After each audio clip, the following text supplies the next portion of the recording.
Good morning, friends. Hope you are doing great during this tough time. And today I'm going to talk a little bit about the peer pressure for mainly the students who are studying right now from home.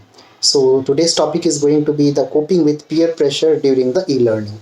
So as you people know quite well, nowadays students or children are not visiting any kind of classes, they are not going to schools completely. If you see the education system, it has gone through a drastic change. So when I say the education system has gone through a drastic change, it means that either the entire situation has gone out, or else the way learning happened in our world, our days, it is totally different right now, because now the exact amount of learning is happening but on a different scale, that is through online.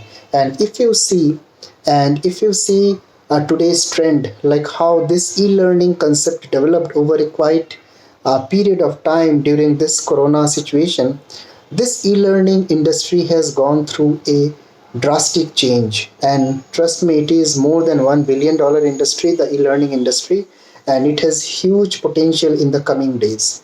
As a result, most of the schools or colleges or institutions across the world have gone through online system, online coaching or online training. Now the next thing is, what is virtual classroom? So virtual classroom is basically a place where students come up with their own set of devices, like BYOD, bring your own devices. So now this virtual classroom is going to be a sense of challenge, thrill to especially those people who never have used such kind of devices in them. So there is a lot of sense of anxiety, frustration, helplessness that children are going to face. While children of lower grades are likely to feel the same, but children of middle or high school tend to feel more overwhelmed because they are going to get huge amount of devices, high quality, high graded devices, but they also face a lot of pressure from among their peers, from their students, or from their friend circle. The most common scenario which I have read in last few days or few months is uh, people have seen, or people have felt, children have felt such kind of pressure, mainly within their surroundings. This is called peer pressure. When the comparative analysis has been done, saying that I have iMac at home, I am taking classes in iMac, I am taking the classes on Android. So Android, iMac comparison and all this takes a huge beating on the overall objectiveness of the learning, which is going through the peer, like which is going through online. So second thing is that sensitivities due to the peer pressure in online. So when I say that sensitivity, it means that the online classes students especially tend to feel lot of pressure while taking or while assimilating the learning. First of all, saying to be gadgets. As you know very well, like since our childhood days, I never got used to phones. Like I guess during my engineering days only I was been given phone by my parents. But nowadays even a 8-10 year old guy knows basically how to record on YouTube videos, how to flip through the phone, how to open the Facebook, how to do the social networking, even Instagrams also. Like people are so like well advanced than us. Many of them have, in our side, many of them us have still the same level of common desktop, the normal desktop, or I can say the value based desktop. But when the comparison comes, it comes basically on the inferior basis. Ki I have a small common desktop or a value based desktop, while my friend is having some big Samsung 38-inch 52-inch monitor or iMac big one. So some of them like also feel that ki we are having some mental pressure. Parents also start feeling the same, ki my son and daughter keep complaining about that, ki we are always been compared on not basically on the learning part, but on the equipment part, but on the system part.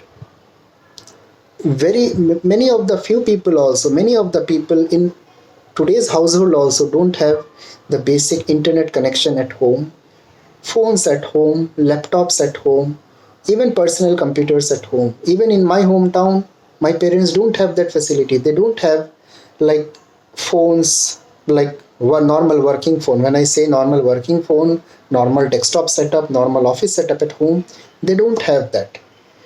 Second part is that like online learning places a great amount of responsibility on the students. Certain students need large amount of explanation when a particular chapter comes into practice, because my learning curve is different, your learning curve is different, someone else's learning curve is different. We cannot weigh the same student based upon a individual learning curve. Similarly, unless we online teachers have that patience and perseverance to make a particular kid understand a basic topic, it is going to be a problem. Now, just for an example, within a class, there are two to three students, two to three, you can say, common group of friends, like they know each other quite well. Now, among these three people, among these three friends, one guy picks up much faster those lessons which are being taught by the same teacher, but the remaining one or two are lagging behind. But when these three people starts discussing why you are not able to understand, so just think for a while, the first guy whose learning curve is much higher, he started getting to depression mode. Ki if my remaining two people, two friends are able to understand the same topic with minimal explanation or supervision, why not I? But they don't feel, or they don't understand that every human being has their own thinking power. Every human being has their own learning ability. Every human being has their own learning process. For few people, learning happens quite easier. For few people, learning becomes quite faster, and this is quite natural. This is a cycle, like human cycle of learning, and this basically happens. So when this happens, the first student performance over a certain period of time will start degrading, or he will start losing interest on that subject. So at that point of time, what I should tell parents and teachers, a small suggestion or opinion, is that make your child or children to communicate much better. You should encourage them to open up. If they are not comfortable doing something, they should be encouraged to reach out to the teacher separately, and also ensure that the teacher should not laugh. They should not again start comparing. For example, the student by name Z understood the process so fast, but the student X is unable to grasp that. If you start doing that, trust me, you are going to bring the discrimination in between the student, and that student will slowly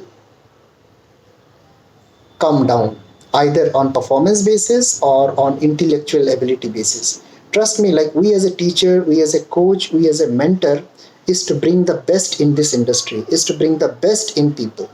And if we are unable to make a student good, then who else will be? That is the one another topic. Certain thing is technology. So when I say about technology, not all children in today's world are inclined to learn technology. For example, I was not knowing Zoom. I was not thorough with webinars.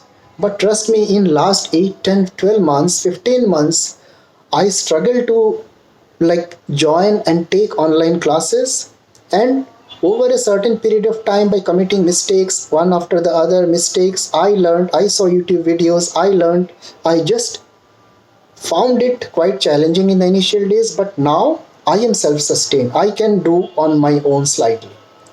So this happens only when you are open to learning, because technologies changes every now and then, every now and then.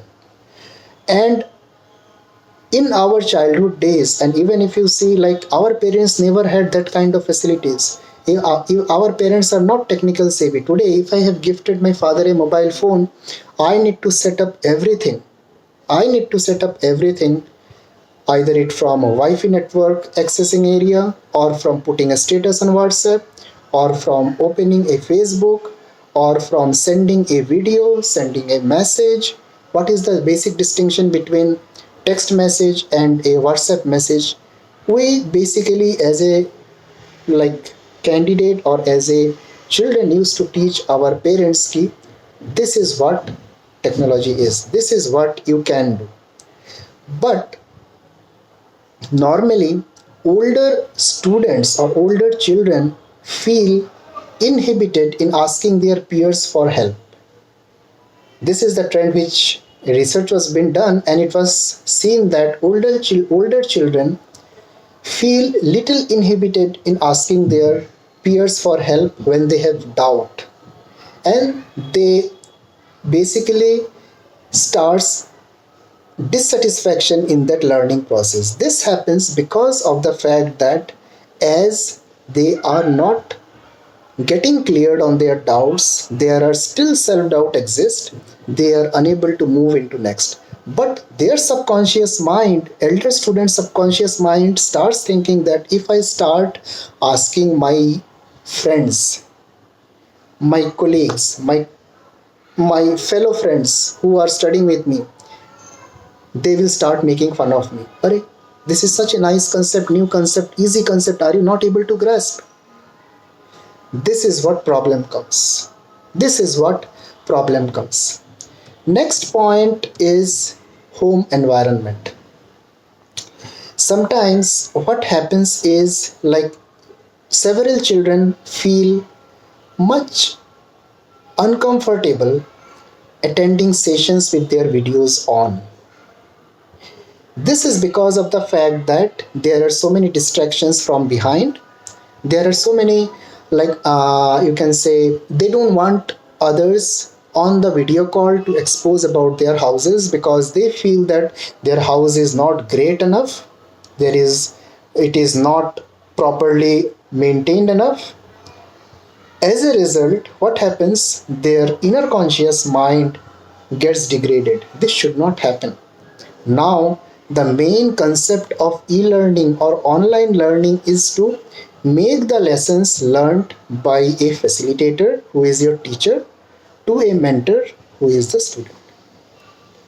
Now, these self-made confusions about my house, about my gadgets, about my technologies, about my particular way I am looking up, how I am dressed up, this should not come into consideration when you are learning something. Yes, some basic necessity should be there. What are those basic necessity? And non-interrupted internet connection, first thing. Second thing, having mobile phone charge 100% before you start the session. Third, a paper and a pen. Fourth point, self-confidence. Fifth point, never and ever judge your learning ability with others. People change, their learning ability also change.